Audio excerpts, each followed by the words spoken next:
Herkese merhabalar. Evet, buzdolabımız. Bu gördüğünüz buzdolabı ters diyorlar. Dijital büyük bir buzdolabı. Soğutma bölümü altta. Üstte normal günlük kullandığımız bölüm var.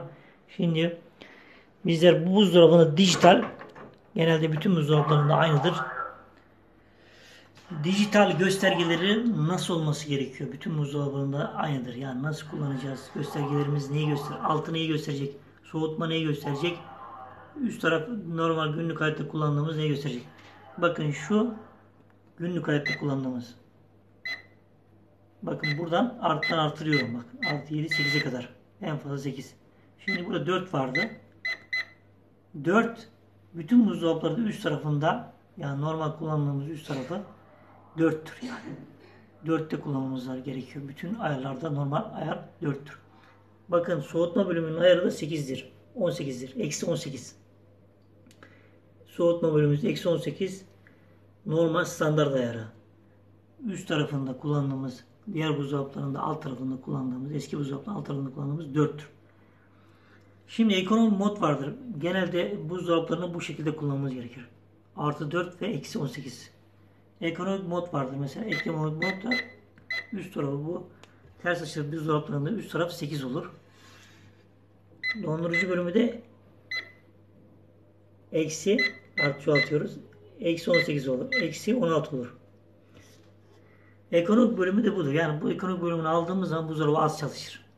Ama yiyeceklerimiz az elektrik tükettiği için yiyeceklerimiz bozulabilir.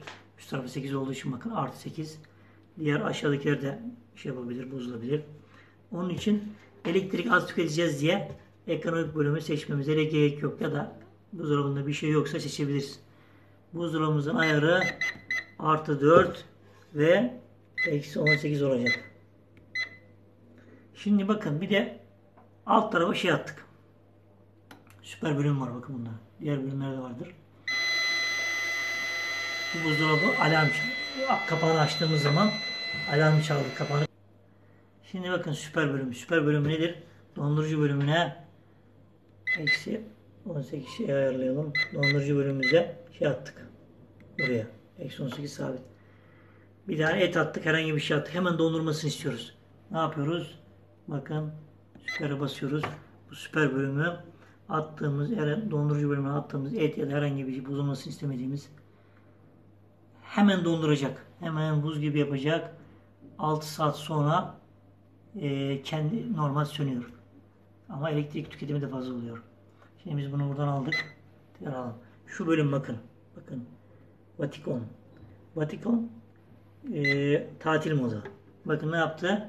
Normal kullandığımız artı bölümünde üst tarafını kullandığımız bölümü kapattı. Elektrik tüketimi yok. Sadece ne var? Dondurucu bölümü çalışıyor. Çünkü dondurucu bölümünde devamlı bozulmaması gereken malzememiz var. Bu tatile giderken ne yapıyoruz? Vatikan bölümüne basıyoruz ve üst tarafındaki malzemeleri aldıktan sonra o bölümü kapatıyoruz. Tekrar ben normale aldım. Şimdi bütün herkesin günümüzde yeni aldığı buzdolaplarında, dijital buzdolaplarında çalıştığı rakamlar bu. Artı 4 ve eksi 18. Bu şekilde ayarlayabilirsiniz.